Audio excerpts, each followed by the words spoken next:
우리 기독교를 변화의 종교라고들 이야기합니다.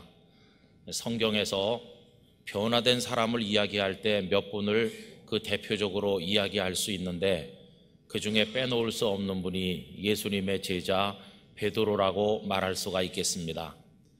누가복음 5장 1절 이하를 읽어보면 그분이 어떻게 변화됐는가 하는 것을 잘 말씀하고 있습니다. 베드로의 변화를 한마디로 정리를 한다면 예수님을 선생님이라고 부르던 사람으로부터 예수님을 주라고 고백하는 사람으로 바뀐 것입니다.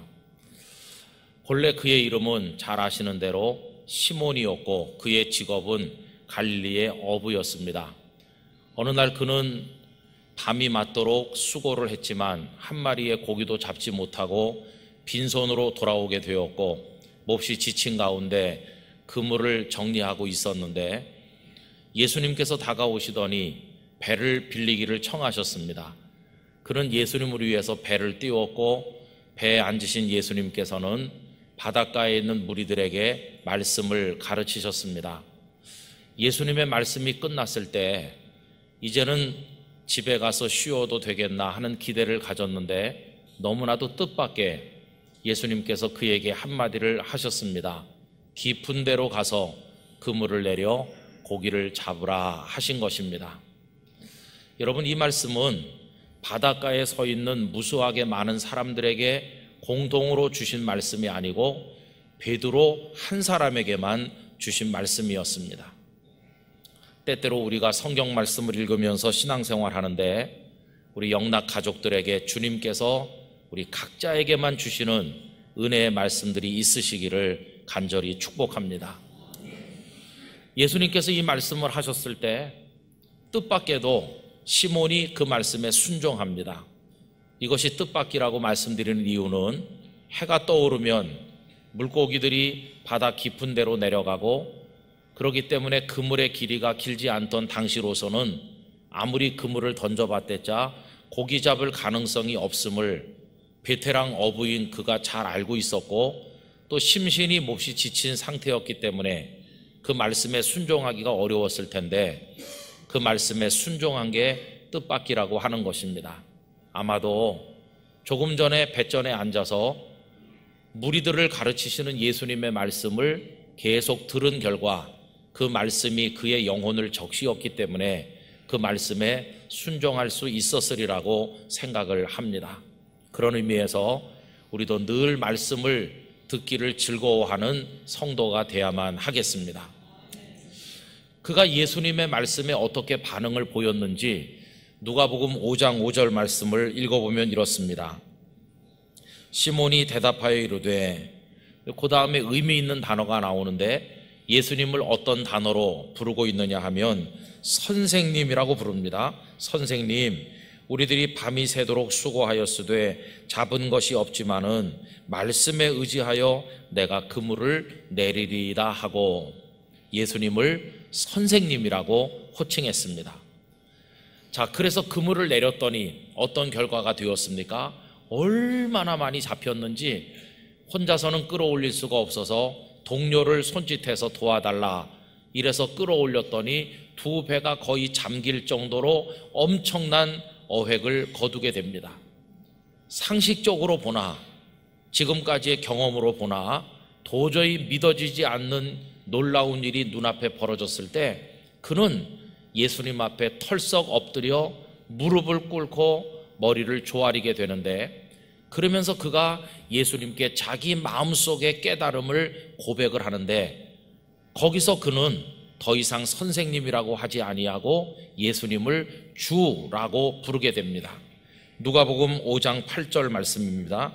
시몬 베드로가 이를 보고 예수의 무릎 아래 엎드려 이르되 주여 나를 떠나소서 나는 죄인이로소이다 하니. 자, 그래서 방금 전만 해도 예수님을 선생님이라고 불렀던 그가 이제는 예수님을 주라고 부르는 사람으로 변화된 것을 성경이 보여주고 있다는 것입니다. 선생님과 주의 차이는 무엇일까요? 선생님은 그저 우리 머리에 와서 닿는 분이고 우리에게 지식을 주시고 어느 정도 삶의 도움을 주실 수 있는 분입니다. 그런데 주라고 불리신 그분은 어떤 분이십니까? 우리의 영혼 깊은 곳에 오시는 분이시고 우리에게 생명을 주시는 분이십니다. 그날 예수님을 주라고 부르기 시작한 이후로 시몬 베드로는 평생을 그분을 주라고 부르면서 예수님의 제자가 되어 따르게 되었습니다. 자, 그렇게 그분을 따르던 어느 날 예수님과 제자들이 저 북쪽 빌립보 가이사라에 가셨을 때 예수님께서는 그동안 제자들에게 수도 없이 질문하셨지만 그날 모든 질문을 합한 것보다 가장 중요한 결정적 질문 하나를 그들에게 하셨습니다. 이게 오늘 본문의 말씀인데요. 너희는 나를 누구라 하느냐 하는 질문이었습니다. 이 질문에 대해 제자들을 대표라도 하듯이 시몬 베드로가 예수님께 자신의 신앙을 고백했는데 여러분들 너무나 잘 아시는 말씀이죠. 오늘 본문 16장 16절 우리 다 같이 해보도록 하겠습니다. 주는 그리스도시요 살아계신 하나님의 아들이시니이다. 아멘. 이 시몬 베드로가 예수님께 자기 마음속의 고백을 드리는데 그 첫 번째 단어가 무엇입니까? 주라고 부르는 것입니다. 주는 그리스도이시고 살아계신 하나님의 아들이심을 내가 믿습니다. 여러분, 여전히 예수님은 베드로에게 주로서 계셨다는 사실을 깨닫게 됩니다. 성도 여러분, 그렇습니다. 예수님께서는 시몬 베드로에게만 주가 되어 주신 것이 아니라 저에게도 주이시고 여러분들에게도 주가 되시는 줄로 믿습니다. 오늘은 구주 강생을 기다리는 첫 번째 주일인데 우리 예수님은 이 세상에 오실 때 주라고 하는 신분을 가지고 이 땅에 오셨습니다. 그래서 천사들이 나타나서 목자들에게 전달해 준 말씀 누가복음 2장 10절 11절을 보면 이렇습니다. 천사가 이르되 무서워하지 말라. 보라, 내가 온 백성에게 미칠 큰 기쁨의 좋은 소식을 너희에게 전하노라. 오늘 다윗의 동네에 너희를 위하여 구주가 나셨으니 곧 그리스도 주시니라. 아멘. 여러분, 예수님께서는 이 땅에 오실 때 주라고 불리는 분으로 이 땅에 오신 것입니다. 그래서 여러분, 우리가 예수님을 제대로 믿으려면 반드시 그분을 주님으로 믿어야 됩니다. 주로 고백을 해야 됩니다. 그래서 로마서 10장 9절에 이런 말씀이 나오죠. 네가 만일 네 입으로 예수를 주로 시인하며 주님으로 고백하며 또 하나님께서 그를 죽은 자 가운데서 살리신 것을 네 마음에 믿으면 구원을 받으리라. 그래서 여러분, 예수님을 훌륭한 선생님이시다, 아주 뛰어난 4대 성인 중에 한 분이다, 이런 식으로 고백해가지고는 구원에 이를 수가 없는 것입니다. 여러분, 예수님이 우리의 누구시라고요? 우리의 주로서 오신 분이세요. 그래서 우리는 그분을 높이는 단어를 붙여가지고 주님 이렇게 부르고 주여 이렇게 부르는 것입니다. 우리 영락 가족들에게 예수님께서 가슴속 깊이 주님으로 고백되기를 간절히 원합니다. 자, 그렇다고 한다면 예수님을 주로 믿는다는 것은 어떤 뜻이 있는 것일까요? 우리가 예수님을 주님으로 고백하면 크게 두 가지를 할 수 있게 된다고 말할 수 있습니다. 첫째는 그분이 주로 깨달아지는 그 순간 동시에 내가 어떤 존재인가 하는 것도 깨달아지게 되어 있습니다. 사람은 무엇인가를 인식할 때 한 개념을 인식하려면 그 반대 개념도 동시에 인식하게 됩니다. 예를 들어서 우리 지금 전등불을 밝히고 있잖아요. 이 밝음이라는 것을 제대로 알려면 그 상대 개념인 뭘 알아야 될까요? 어둠을 알아야 됩니다. 계속 밝기만 한 곳에서 태어나서 여기서 산다면 어둠이라는 게 뭔지 모르면 밝음이 무엇을 의미하는지도 모르겠죠. 밝음을 알려면 어둠도 동시에 알아야 되고 어둠을 알아야 밝음도 알고 서로 그런 것입니다. 자, 그래서 종교개혁자 칼빈 선생께서는 그의 고전적인 명저 기독교 강요에서 이렇게 질문합니다. 하나님 아버지, 당신은 어떤 분이십니까? 누구이십니까? 이렇게 묻고 거기서 질문이 끝나는 게 아니라 그 다음 질문을 하고 있는데, 저는 누구입니까? 이렇게 묻고 있어요. 인간은 어떤 존재입니까? 하나님을 알면 동시에 그 하나님 앞에 서 있는 나, 인간 나를 알게 되는 것이죠.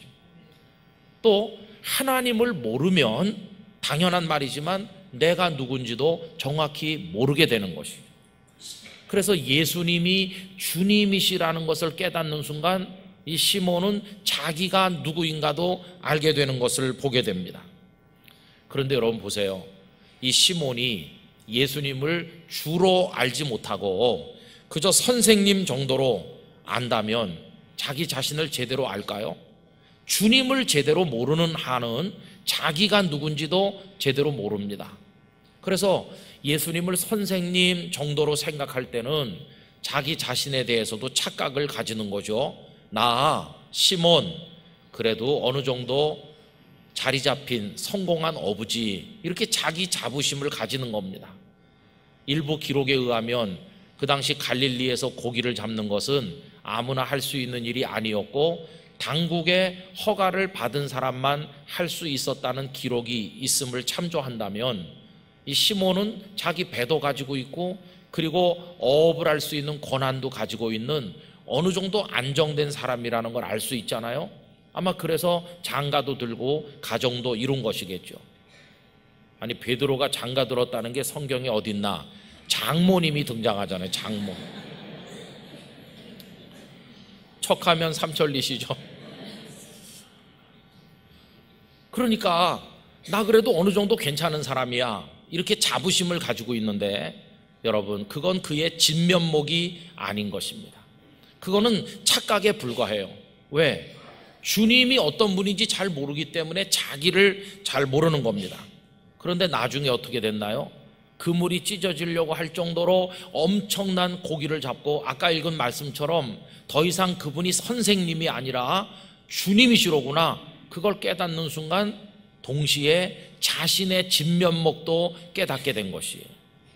그래서 무엇을 깨닫습니까? 자신이 썩 괜찮고 훌륭한 사람인 게 아니라 그분 앞에 머리를 조아리고 엎드릴 수밖에 없는 형편없는 죄인에 불과하다는 걸 그때서야 비로소 깨닫게 되는 것이죠. 아까 읽은 누가복음 5장 8절을 다시 한번 읽어드리겠습니다. 시몬 베드로가 이를 보고 예수의 무릎 아래 엎드려 이르되 주여, 주라고 부르죠. 나를 떠나소서. 그 다음에 놀라운 고백을 동시에 하는데 나는 죄인이로소이다 하니, 그분이 주라고 하는 걸 깨닫는 것과 동시에 자신은 죄인이라는 것을 깨닫게 된 것입니다. 그래서 여러분, 그분이 주님이신 것을 제대로 아는 사람은 반드시 자신이 얼마나 추한 죄인인가를 알게 되어 있어요. 그런데 예배당에 다닌 지가 수십 년이 돼도 정말 자신이 멸망할 죄인이라는 걸 모르고 있다면 그거 뭘 말하는 걸까요? 그 사람이 입으로는 주여 주여 하지만 주님을 제대로 아는 겁니까? 모르는 겁니까? 아직 잘 모르는 거죠. 아까 우리 로마서 말씀 읽으면서 입으로 예수를 주로 시인해야 된다고 그랬는데 여러분, 그 말은 그냥 건성으로 주여 주여 하는 걸 말하는 게 아니고, 정말 나는 죄인인데 그분은 저를 구원하신 진정한 나의 주님이십니다, 이걸 고백하는 걸 말하는 거지 입으로만 하는 걸 말하는 게 아니라는 것이. 그래서 여러분, 내가 예배당에 출석한 지 오래된 기독교인이라고 자부하는데 정말 그분이 나의 주이시고 나는 그 앞에 있는 죄인이라는 걸 내가 제대로 알고 있는지, 아직도 내 속에 뭐 교만한 게 그냥 남아가지고 그냥 있다면 아직 그분이 주님 되시는 걸 잘 모른다는 뜻이니까 우리가 생각을 심각하게 해볼 필요가 있다는 것입니다. 그래서 여러분, 여기서 떠오르는 성경 말씀이 하나 있는 거죠. 우리가 그분을 주로 알게 되면 이제 두 번째 이야기가 시작이 되는데, 그 대목에서 우리는 마태복음 7장 21절에 도움을 받을 필요가 있습니다. 거기 이런 말씀이 나오죠. 나더러 주여 주여 하는 자마다 다 천국에 들어갈 것이 아니요 다만 하늘에 계신 내 아버지의 뜻대로 행하는 자라야 들어가리라. 아멘. 여러분, 그 앞에서 왜 주여 주여 하는 자가 다 천국에 들어가는 게 아니라고 예수님 말씀하셨는지 이제 깨달아지지 않습니까? 그분이 주 되신 걸 제대로 모르는 사람, 그래서 내가 죄인이라는 걸 모르는 사람이 아무리 주여 주여 해봤댔자 그거 가지고는 구원받을 수 없는 것이고 천국에 들어갈 수가 없다 하시는 말씀인 것이죠. 그래서 여러분, 천국에 들어가는 진정으로 구원받은 사람이 되려면 뭘 해야 된다고요? 하늘에 계신 아버지의 뜻대로 순종하고 따르는 사람이 돼야 된다고요. 자, 그러면 주님의 뜻, 주님의 말씀에 누가 100% 순종을 할 수 있는 것입니까? 다른 게 아니에요. 오늘 시몬의 이야기를 하고 있는데 다시 그리 가봅시다. 이제 그가 엎드려서 저는 죄인입니다 이렇게 했을 때 예수님께서는 받아들이기 참 힘든 요구를 그에게 말씀하셨어요. 그래서 누가복음 5장 10절 후반부를 보면 이렇습니다. 예수께서 시몬에게 이르시되 무서워하지 말라. 이제 후로는 내가 사람을 취하리라 하시니, 이게 뭡니까? 따라오라고 부르시는 거죠. 다른 복음서에서는 나를 따라오너라, 내가 너를 사람 낚는 어부 되게 해주겠다 이렇게 되어 있잖아요. 여러분, 이 말씀이 이게 쉽습니까? 그래도 내가 갈릴리의 어부로 기반을 잡고 살고 장가 들어서 가정도 있고 한데 이거 다 버리고 따라오라는 게 이게 순종하기가 쉽나요? 참 어려운 것이죠. 그런데 놀랍게도 이 시몬은 즉각적으로 순종을 했다는 것입니다. 그래서 누가복음 5장 11절 그들이 배들을 육지에 대고 모든 것을 버려두고 다 버리고 예수를 따르니라. 아멘. 이야, 정말 대단하구나. 어떻게 그 결단을 하고 다 버리고 따를 수 있었을까? 간단합니다. 영적 원리는 그분이 주라는 사실을 아는 순간 자기 자신은 그분 앞에 죄인일 뿐이라는 걸 아는 것이고, 자기 주장 더 이상 늘어놓을 자격이 없다는 걸 아는 것이고, 그리고 그분을 주 큐리오스라고 부른다는 건 나는 당신의 종입니다, 당신의 소유입니다, 그런 뜻이니까 감히 어떻게 죄인이고 종인 존재가 주인 앞에서 이러쿵저러쿵 할 수 있겠어요? 그냥 그가 할 수 있는 것은 전적인 순종밖에는 없는 것이죠. 그래서 시몬은 나를 따르라는 주님의 말씀 앞에 100% 즉각 순종해서 배를 대고 다 버려두고 예수님을 따라갈 수 있게 되었다는 것이. 자, 이렇게 놓고 가만히 우리 자신을 보면 문제가 좀 있지 않습니까? 왜냐하면 우리는 주님의 뜻에 순종을 못하는 것인지 안 하는 것인지 제대로 순종 못할 때가 너무나 많잖아요. 그럼 나는 뭐냐, 지금 그냥 건성으로 주여 주여 하는 자로 머물러 있나? 이런 반성을 하게 되면 굉장히 심각해집니다. 왜냐하면 주여 주여 하는 자가 다 천국에 들어가는 게 아니라고 말씀하셨기 때문입니다. 우린 왜 순종을 못하는 것일까요? 제가 알고 있는 사업을 하시는 한 40대 집사님이 계신데 저랑 부산에 있을 때 한 주일에 한 번씩 성경 공부를 했습니다. 거기 연세가 지긋한 분들이 오시는데 이분은 젊은데도 열심히 왔어요. 1년에 한 서너 번 그 가족들이 다 같이 모이는 일이 있었는데 연세 지긋한 분들은 뭐 자녀들이 다 결혼하고 그랬으니까 두 네만 오죠. 근데 이 젊은 집사님은 쪼무라기 딸 둘을 데리고 오는 거예요. 그럼 어른들이 다 예뻐해주고 사랑해주고 그랬습니다. 근데 몇 년 오더니 몇 년 후부터는 걔네들이 안 오더라고요. 왜 안 오는지 아세요? 무서운 중학생이 됐거든요. 그 다음부터는 엄마 아빠가 가자, 너 가면 거기 장로님들이 너희들 얼마나 보고 싶어 하냐 그래도 안 오는 거예요. 이제는 컸다 이거죠. 여러분, 저는 그걸 보면서 하나님 앞에 있는 우리를 생각하게 됐어요. 우리가 왜 주님의 뜻에 순종을 잘 못하는지 안 하는지 버티고 있는지 아세요? 컸다고 생각하는 겁니다. 내가 이제 어른처럼 된 거예요. 내가 주님의 어린 아이고 주님의 말씀대로 안 하면 못 사는 줄 알 때는 주님이 시키는 대로 순종하는데 내가 그냥 벙벙하게 교만해지고 내가 커진 거예요. 그러니까 우리 주님의 뜻에 순종을 못하죠. 그러다 보니까 어느새 나도 모르게 목사가 돼 있고 장로, 권사, 집사가 돼 있어도 나도 모르게 주여 주여 하는 자로 전락해버리는 거예요. 입술로만. 이게 우리들의 심각한 영적인 병이라는 것을 깨닫게 됩니다. 오늘 이 자리에 오신 우리 영락교회 성도 여러분, 꼭 기억하셔야 돼요. 예수님은 우리의 주이십니다. 주. 누구와 무엇과도 비교할 수 없는 우리의 주님이심을 기억해야 됩니다. 그분을 주로 믿으셔야 됩니다. 여러분, 예수님께서 너희는 나를 누구라 하느냐 이 질문을 어디서 하셨다고 그랬습니까? 빌립보 가이사랴 지방에서 하셨다고 그랬죠. 저 북쪽인데 왜 예수님께서는 그들을 거기까지 데리고 가셔서 거기서 그 질문을 하셨을까? 여러분, 이런 추론을 해볼 수 있습니다. 제가 이제 거기 가본 적이 있었는데요, 거기 가면 유명한 곳들이 몇 개 있어요. 그 중에 하나가 판신을 섬기는 신전이 있습니다. 판이라는 신은 오래전부터 목자들의 신으로 알려져 있습니다.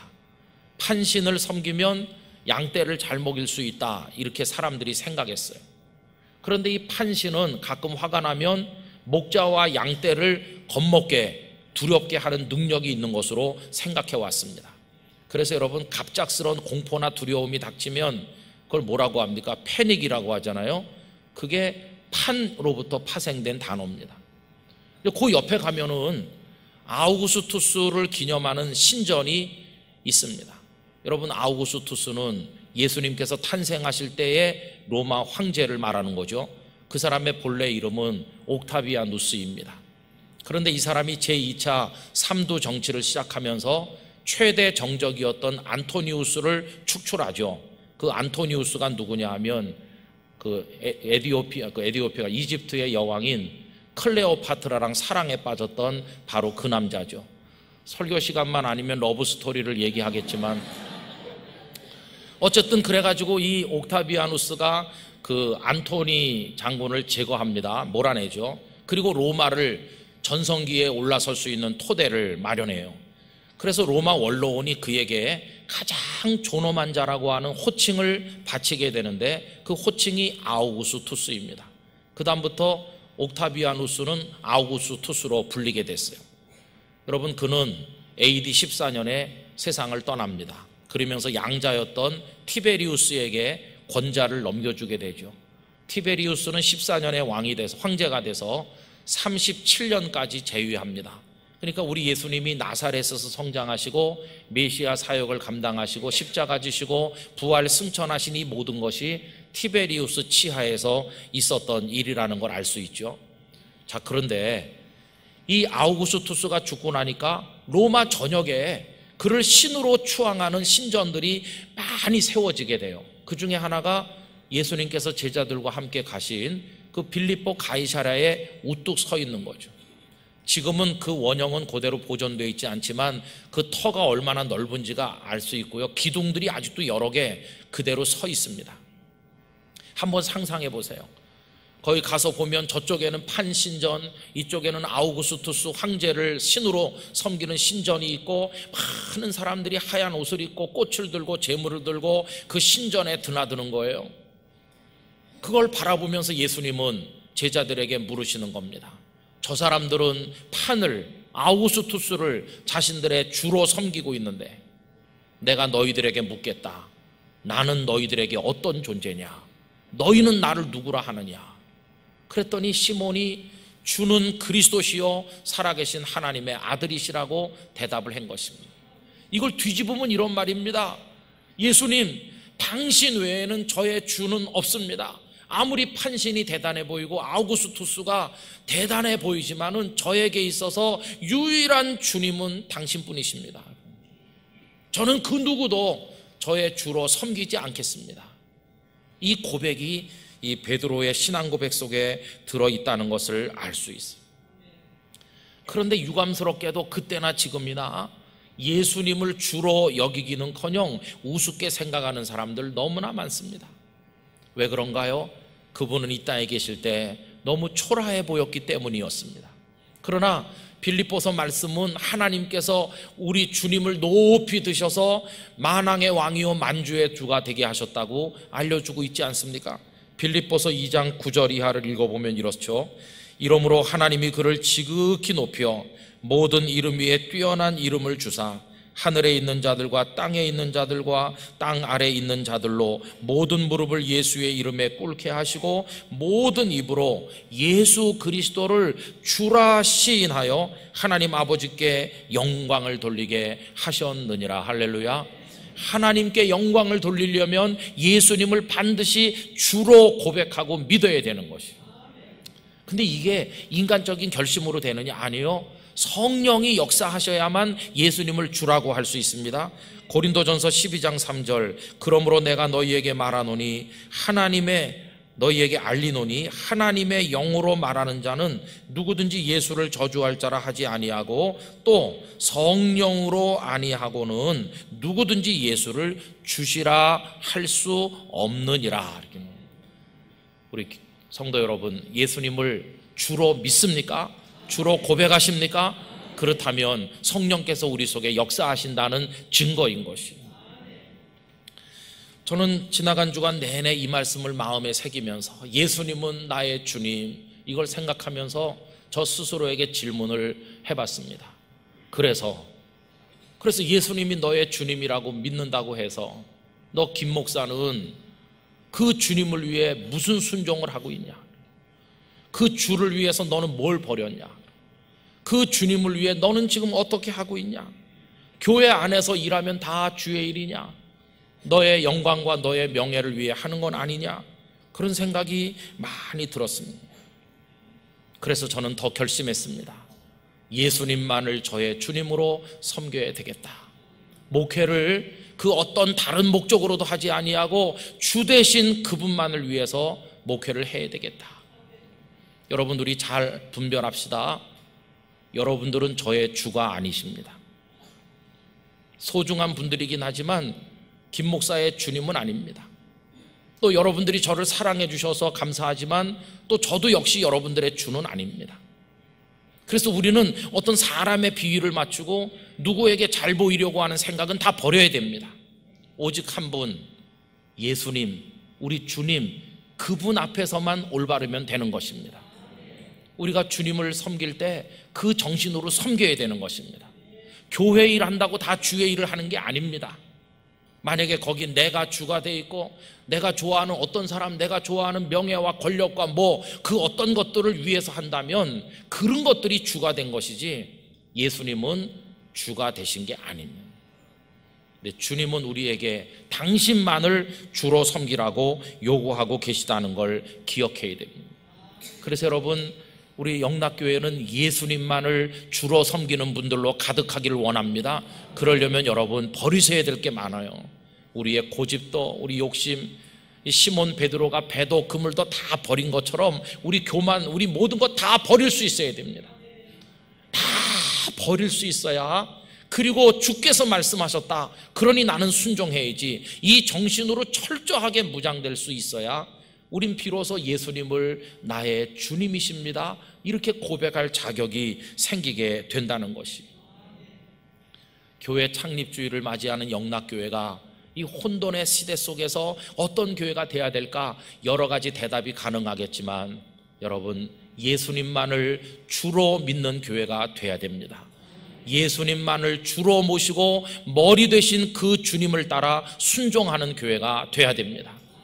영락교회 안에서는 그 어떤 이념도, 그 어떤 인간적인 생각도, 그 어떤 것도 다 버려져야 되고 오직 주 예수 그리스도, 그분 위에 세워지고 그분만을 머리로 모시고 그분께만 순종하고 그분만을 위해 사는 그런 교회가 돼야 되는 것입니다. 영락교회가 그런 교회가 되고 우리 모든 교우님들, 성도님들이 한 분 한 분이 다 예수님을 주로 믿는 분이 된다면 주께서 얼마나 기뻐하시겠습니까? 우리 그 결심을 가지고 오늘 하나님 앞에 다짐하는 시간이 되기를 진심으로 기원합니다. 여러분, 예수님은 우리의 주님이십니다. 기도하겠습니다. 거룩하신 아버지 하나님, 독생자 예수님을 이 땅에 보내셔서 저희들의 주가 되게 하셨습니다. 그리고 저희들은 그 앞에 무릎 꿇는 종이요, 주님 아니면 구원받지 못했을 죄인임을 깨닫게 하십니다. 이제 저희에게 남은 선택은 주께서 주시는 명령에 순종하는 것뿐입니다. 우리 영락교회가 여기 소속된 성도님들이 다 그렇게 되도록 축복을 내려 주시옵소서. 예수님의 이름으로 기도드리옵나이다. 아멘.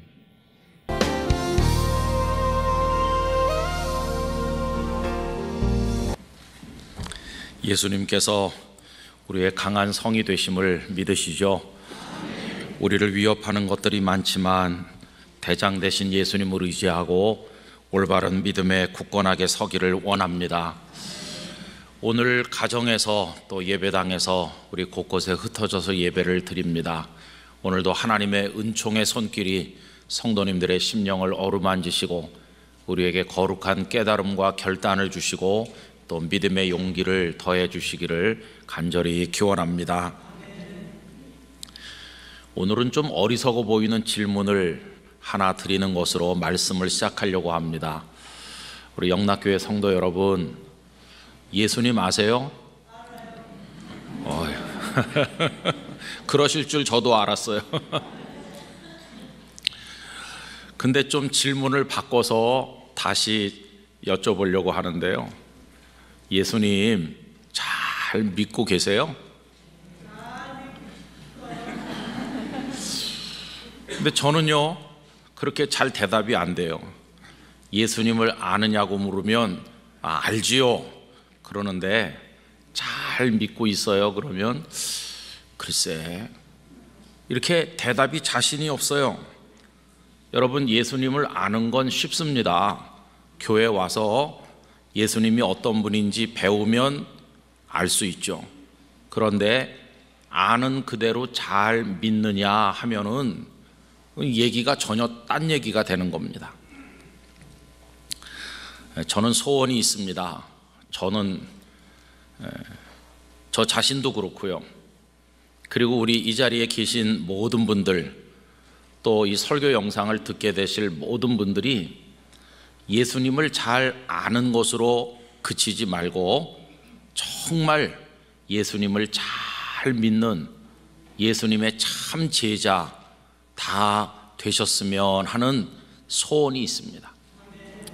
우리의 소원은 통일이라고 하지만 그거보다 1000배 만배 중요한 소원이 예수님을 잘 믿는 겁니다.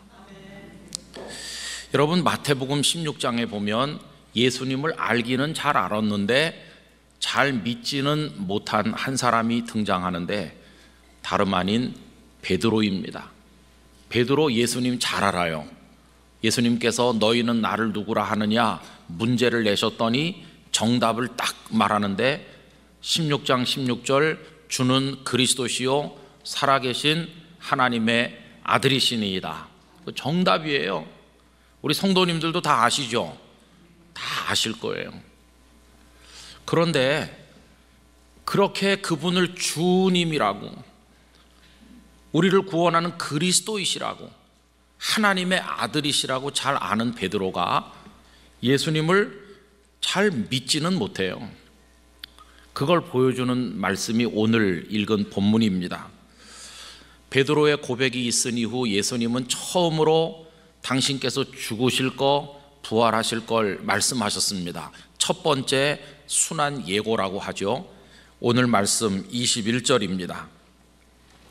이때로부터 예수 그리스도께서 자기가 예루살렘에 올라가 장로들과 대제사장들과 서기관들에게 많은 고난을 받고 죽임을 당하고 제3일에 살아나야 할 것을 제자들에게 비로소 나타내시니. 이 순환을 말씀했을 때 베드로의 반응이 영 뜻밖인데 막 격렬하게 예수님을 책망하듯 달려든 걸 보게 되죠. 그게 22절입니다.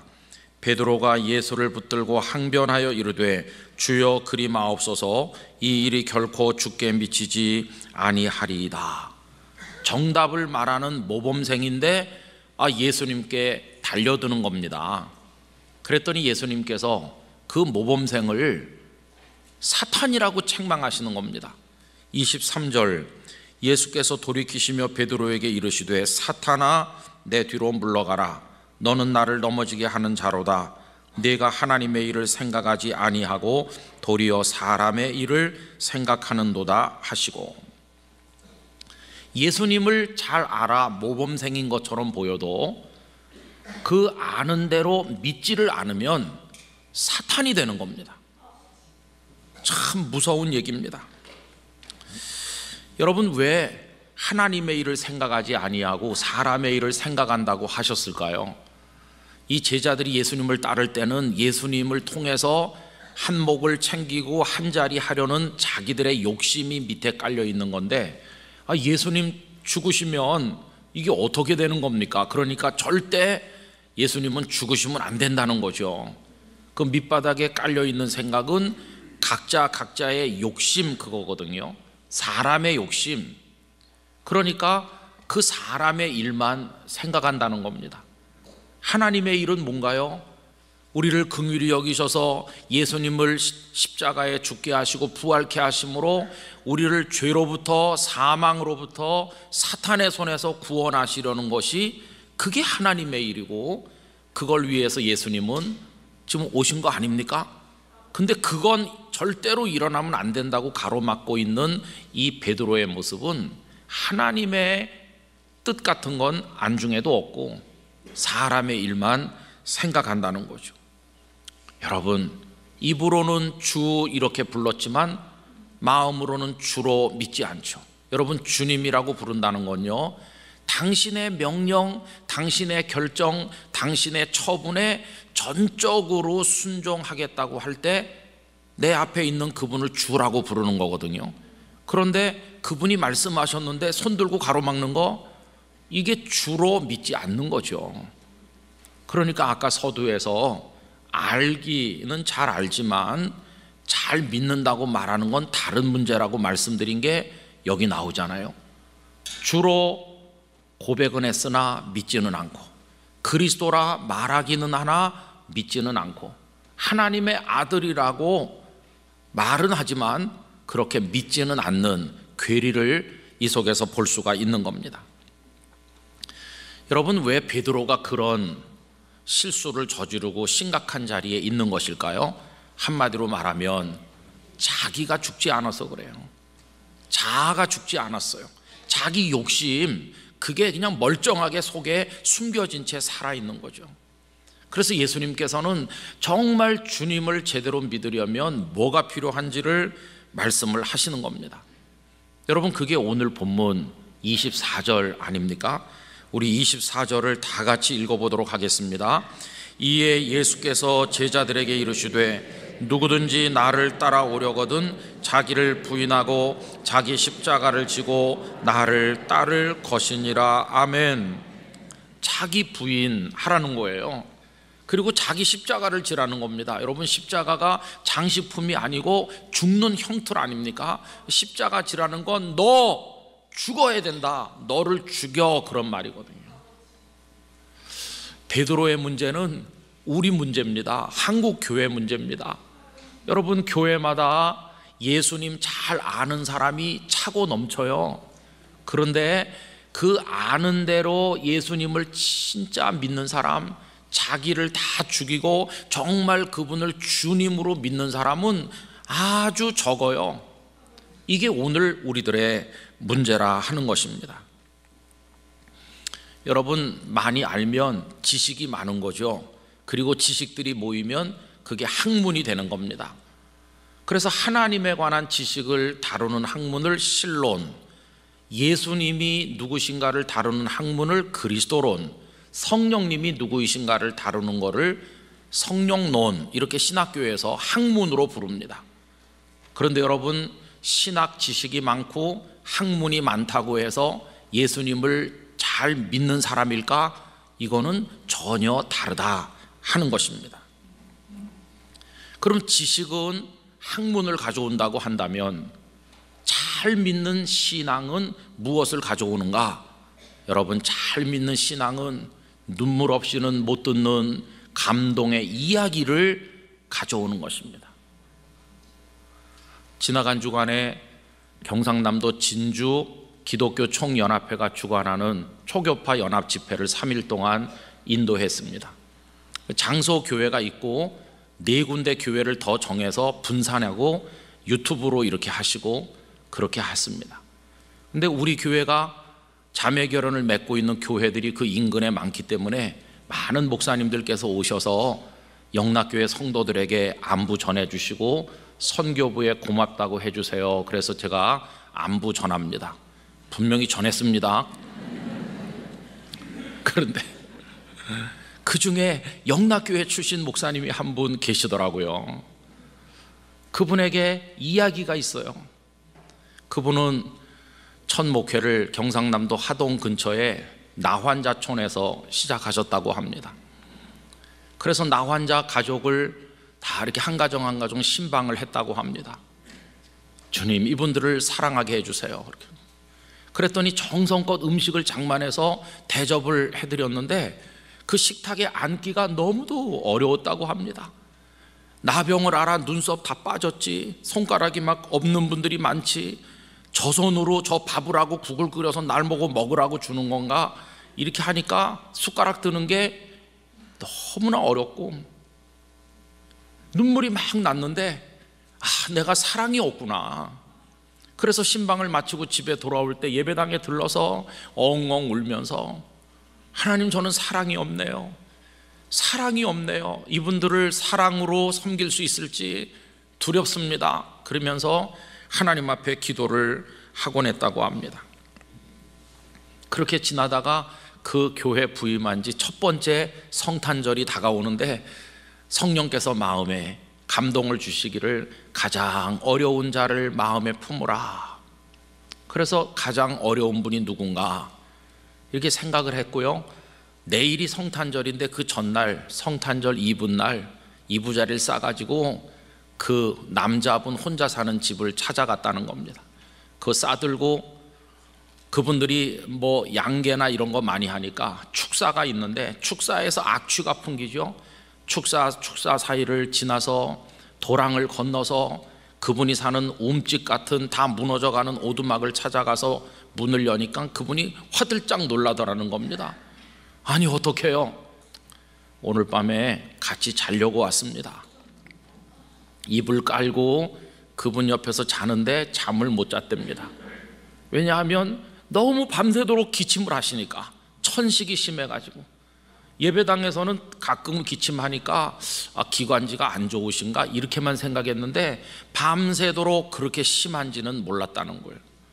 잠을 제대로 못 자고 새벽 일찍 일어나서 같이 앉아가지고 그분이 딱 하니까 주님의 인도와 보호를 담고 있는 공중나는 새를 보라, 이 찬송을 여러 장 부르고 또 부르고, 그리고는 둘이서 눈물로 이렇게 예배를 드리고 어떻게 살아오셨는지 얘기를 듣는데요, 너무나 불쌍하죠. 가족도 없고 친구도 없죠. 가난하기 짝이 없죠. 일거리도 없고 동네 사람들도 다 이렇게 홀대하고 애들까지도 별명을 지어 부르면서 조롱하는 그런 분이라는 걸 알게 됐죠. 그래서 이렇게 이야기를 하는데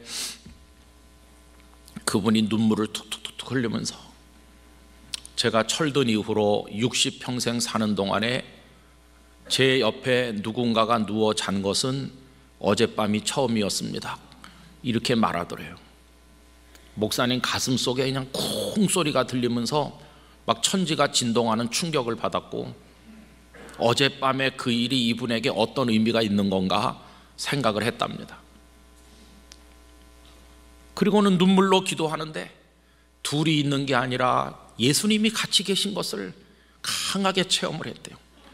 그리고 이제 돌아와서 그 다음날 성탄절이잖아요. 예배를 드릴 때 성도들에게 우리 어려운 분을 돕고 성탄절 선물을 드리자 이렇게 제안을 해가지고 성도들이 다 주머니를 털어서 움막 같은 집을 잘 수리를 해갖고 드렸는데 얼마나 기쁜 성탄절이 되었는지.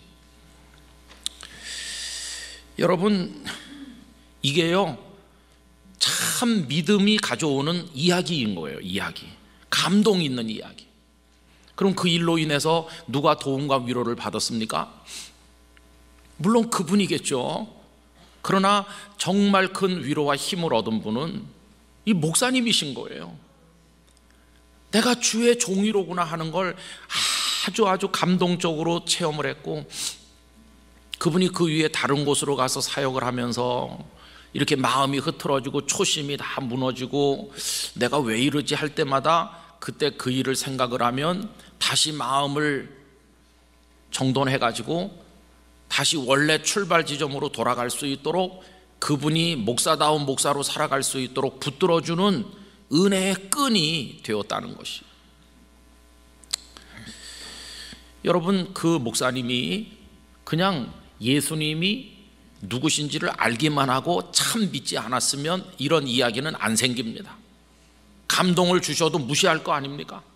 아니, 왜 내가 도랑을 건너고 축사 사이를 가서 그 냄새나는 집에서 같이 자야 되나? 베드로가 격렬하게 항의하듯 항의했을 거 아닙니까? 왜 나한테 그런 일을 하게 하시느냐고. 그런데 그렇게 순종할 수 있었던 것은 이 목사님이 예수님을 주로 믿었기 때문이거든요. 감동에 순종했잖아요. 거절하지 않고 순종하는 건 그게 믿음이라는 걸 드러낸 것이죠. 그래서 저는 우리 성도님들에게 진짜 어려운 질문을 하나 드리려고 하는 거예요. 우리 성도님들의 삶에는, 신앙에는 이런 이야기들이 있었나요? 지금 현재 진행형으로 예수님을 믿기 때문에 만들어지는 아름다운 이야기가 계속해서 생겨나고 있으신가요? 저에게 소원이 있다면 우리 영락교회 안에 이런 이야기들이 많이 생겨나길 원합니다.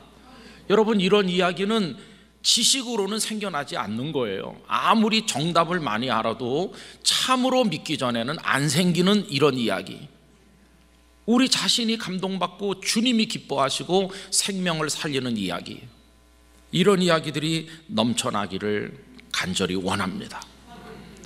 이런 이야기들은요, 누가 성공했나, 누가 이겼나, 누가 뭐 대단한가, 이런 이야기가 아니라 주제가 다릅니다. 이 신앙이 만들어내는 이야기는 사랑받을 자격 없는 사람 사랑하다가 나중엔 원수도 사랑하게 되는 사랑, 예수님께서 우리를 위해 그렇게 하신 것처럼 희생, 그리고 내가 잘못했어요 하고 손 내미는 사과와 받아주는 기쁨의 용서, 남을 나보다 낫게 여기는 배려와 양보, 그러면서 그 과정에서 느끼는 말로 다 할 수 없는 기쁨, 그리고 감사, 그리고 마음의 평안, 그리고 막 헐헐 날 것 같은 그리스도인이 맛보는 그 참 자유, 이런 게 이 신앙이 만들어내는 이야기의 주제입니다. 그리고 그 밑에는 겸손이라는 주제가 흐르고 있는 거죠. 여러분, 이런 이야기는 정말 주님을 주로 믿는 사람들에게서만 만들어지는 이야기지 다른 데서는 찾아볼 수 없는 이야기입니다. 오늘이 종교개혁 503주년인데 사람들은 말하기를 아직도 종교개혁은 미완성이라고 하죠. 그렇게 말하는 이유가 뭘까요? 오래전에 종교개혁이 일어났을 때 예수님이 누구이신가? 그분만이 우리의 구주고 오직 은총으로 구원받고 이런 걸 다 성경을 근거로 확인을 했죠.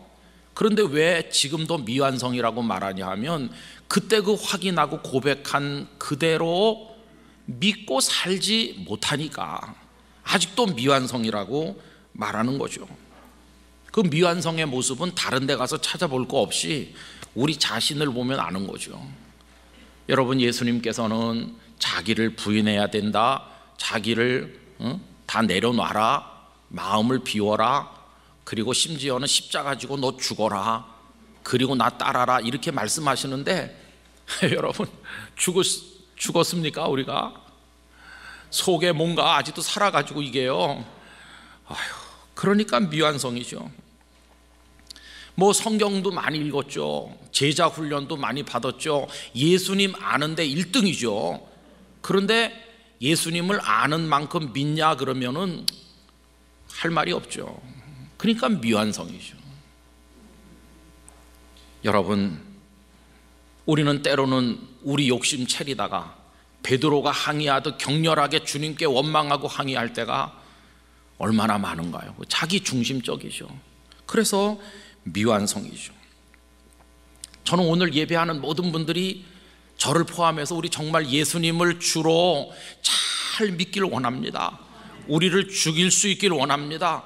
욕심도 교만도 다 죽이고 십자가 붙들고 그거 지고 예수님을 따라가는 우리 모두가 되기를 원합니다.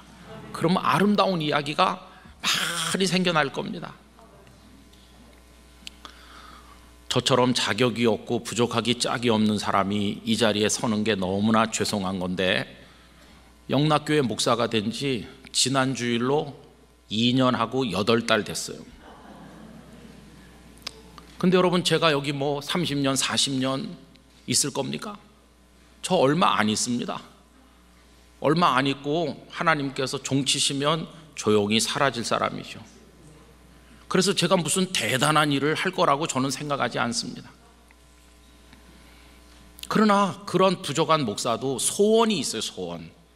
다른 소원이 아니라 우리 영락교회 성도들이 예수님 잘 믿는 성도가 됐으면 좋겠다, 그런 소원은 있어요. 뭘 대단한 걸 하겠다는 욕심이나 그런 거 없어요. 저 아무 욕심도 없습니다. 이 교회를 뭐 장악을 해갖고 내가 뭐 이 교회를 어떻게 하겠습니까? 그런 거 아무것도 없어요. 그러나 정말 성도들이 예수님을 잘 믿으면 좋겠다, 그게 유일한 소원이죠. 우리 영락교회 예수님 아는데 1등이라고 생각합니다. 이제는요, 예수님을 잘 믿는데도 1등 되시기 바라요. 여러분, 제가 뭐 오래 있을 건 아니지만 그 짧은 시간이라도 예수님 잘 믿기 위한 자기 부인과 자기 죽음의 거룩한 훈련을 우리 한번 받아보지 않으시겠어요? 한번 거기 참여해 보시지 않으시겠어요? 지금 우리는 아주 좋은 기회를 맞이하고 있습니다. 자기를 부인하고 십자가를 질 수 있는 멋진 기회. 첫째는요, 장로님과 안수 집사님을 선택하기 위한 항존직 선거가 진행 중이잖아요. 제가 영락교회에 와서 당혹스러웠던 것 중에 하나는 이게 꼭 하긴 해야 되는 일인데 가을부터 봄이 다 될 때까지 여러 달 한다는 거예요. 연말과 연초 묵은애를 정리하고 새 마음으로 새해를 맞이하는 그런 마음으로 주님의 은혜를 갈망하고 기도해야 되는데, 항존직 선거가 진행 중이니까 이게 조금 영적으로 도움이 안 된다는 생각이 많이 들었습니다. 그래서 우리 장로님들께 앞당겨서 최단 시일 안에 마칩시다 그랬더니 한 달 반이면은 서너 달씩 안 해도 딱 필요한 분 선택하고 끝난다. 그래서 이번에 그렇게 하는 겁니다. 한 달 반 안에 맞춰요. 이 과정은 자기 부인을 연습할 수 있는 아주 아름다운 그런 기회입니다. 후보가 되신 분들은 이렇게 기도하시면 연습이 잘 될 거예요. 하나님, 저 하나님 사랑해요. 교회를 사랑해요. 더 많이 저를 드리고 싶어요. 그래서 제가 후보가 됐는데, 그러나 두렵습니다. 한편으로는 성도들이 저를 지지해 줬으면 하는 바람도 있지만 지지해 줄까봐 겁도 너무 많이 납니다. 하나님, 저는 선택되지 못하면 더 큰 감사를 드릴 겁니다. 그리고 저보다 더 훌륭한 분들이 정말로 많습니다. 하나님, 하나님께서 도와주세요. 이렇게 하루에 10번씩만 기도하면, 그것이 진심이 되면 자기 부인에 성공할 겁니다. 그리고 성도님들께서는 아니 저 사람이 무슨 안수 집사가 된다고 그래, 이렇게 하지 않고 귀한 분들이 우리 교회에 많이 계셔서 하나님 감사합니다. 부족하다면 주께서 채우시고 주께서 은혜 주셔서 훌륭한 일꾼 되게 해주세요. 이렇게 간절하게 축복하며 기도해 주시기 바랍니다. 기도는 하시되 말씀은 안 하는 거예요. 정 말씀이 하고 싶으면 집에 가셔서 하고 방문 나올 때 거기다 가둬두시고 나오시면 돼요. 그리고요, 집사님 내가 한 100표 모아줄까? 그런 건 저 정치판에서나 하는 인간의 협잡이지 주님의 일이 아니에요. 그런 건 없어져야 되는 거예요. 그리고 이때 선거가 투표가 다음 주에 있습니다. 그러면 코로나지만 다 오셔서 쫙 하셔야지. 몇 분만 투표하고 안 하면 곤란하잖아요. 열심히 참여해 주시길 바랍니다. 또 자기 부인을 연습하기 좋은 두 번째는 뭐냐 하면 2021년도에 우리 교회 여러 일을 맡을 분들을 좀 배치하는 중에 있어요. 은사 배치를 하는데 찬양대 대장님, 뭐 교회학교 부장님, 무슨 부서의 재직 부서의 부장님, 차장님, 뭐 여전도의 남선교회 앞으로 다 이게 정해야 되고, 이게 이제 잘 돼야 우리 내년도에 또 일을 열심히 할 거 아닙니까? 거기 우리 장로님들, 안수 집사님, 권사님 다 관련돼 있는데 이걸 연습할 좋은 기회예요. 하나님, 제가 무슨 자격이 있나요? 거짓 없이 그렇게 하면 자기 부인을 연습합니다. 아무도 맡으려고 하지 않는 일을 내가 자원하면서 빛도 안 나고 영광도 안 보이는 그런 일을 하면 십자가 지는 훈련을 하는 겁니다. 그거 할 수 있는 멋진 기회가 지금 진행 중에 있어요. 저는 올해 그 과정이 다 끝난 다음에 이런 얘기 듣고 싶습니다. 아유, 저저마다 양보하시고 남 보고 배려하셔서 이번에 공천하는 게 어려웠다고, 그런 얘기 듣고 싶습니다. 저만 듣고 싶은 게 아니라 성도님들이 다 듣고 싶어 할 거고, 무엇보다 하나님께서 듣고 싶어 하시는 이야기일 거라고 믿습니다. 그거 못하면 자기 부인 못하는 겁니다. 알기만 하는 거죠. 그리고 여러분, 임원이 되고 어떤 자리를 맡고 또 선거를 해서 선택이 되고 그러면 그분들은 어떻게 섬겨야 될까요? 지난 목요일 날 여기서 우리 서울노회가 열렸거든요. 여러분 주보를 보셨는지 모르겠지만 우리 교회 전임 전도사님 10분이 목사 안수를 받으셨어요. 그래서 칸이 옮겼어요, 이름이. 목사님 됐는데 자꾸 전도사라고 그러면 벌금을 5,000원씩 내셔야 됩니다. 그리고 또 한 가지는 나선한 장로님께서 여성 장로로서 우리 서울로의 장로 부노회장이 됐어요. 그래서 제가 이제 밥 먹을 때 나장로님께, 장로님 어떻게 충성하시는지 제가 알려드릴게요. 첫째, 몸으로 충성하는 겁니다. 둘째, 지갑을 활짝활짝 여는 겁니다. 그리고 셋째, 입은 딱 닫는 겁니다. 근데 여러분, 이게 목사도 그렇고 자기를 부인한 사람은 다 그렇게 하는 겁니다. 우리 영락의 모든 직분자가 다 그렇게 되시길 바랍니다. 한번 배워보실까요? 충성은 뭘로 한다고요? 몸으로 하고. 뭘 자꾸 연다고요? 좀 어려운데. 이렇게. 그 다음에 뭘 안 하신다고요? 이건 안 하는 거예요. 그러면 자기를 부인하는 거예요. 그런데 자기 부인을 못하는 사람은요, 반대로 해요. 입은 계속 열고 지갑은 안 열고 그 다음에 몸은 꼼짝도 안 해요. 그럼 이게 가정도 안 되고 직장도 안 되고 다 안 되는 거예요. 근데 여러분, 이거를 회사에서 한번 해보세요. 회사에서 한 달만 그렇게 하면 멋있는 사람으로 존경받을 겁니다. 집에서 한번 해보세요. 친구들 사이에서 그거 해보면요, 진짜 칭찬받을 겁니다. 저는 이런 소원을 말씀드려요. 우리가 마태복음 16장 16절 근방에서만 계속 왔다 갔다 하는데 오늘부터 24절로 옮기는데 성공하시기 바랍니다. 그러면 예수님을 주로 잘 믿게 되고 종교개혁이 우리 안에서부터 열매를 맺을 것이고 세상이 우리를 존중할 것입니다. 영락교회는 진짜 주님이 원하시는 빛나는 교회가 될 것입니다. 그렇게 우리 교회를 가꾸고 우리 자신을 주님께 드리고, 여러분 한번 도전해 보시겠어요? 이 진정한 영적 목표를 가지고 온 성도가 그렇게 나가게 되기를 간절히 기원합니다. 기도하겠습니다. 하나님 아버지, 죄송합니다. 날마다 정답만 입에서 말하고 주님을 주로 믿지는 않는 행동을 너무나 많이 했습니다. 저희를 용서해 주시고 이제는 16절 성도가 아니라 24절까지 옮겨가는 성도가 되도록, 그래서 주의 영광을 볼 수 있도록 저희들을 인도하여 주시옵소서. 예수님의 이름으로 기도하옵나이다. 아멘.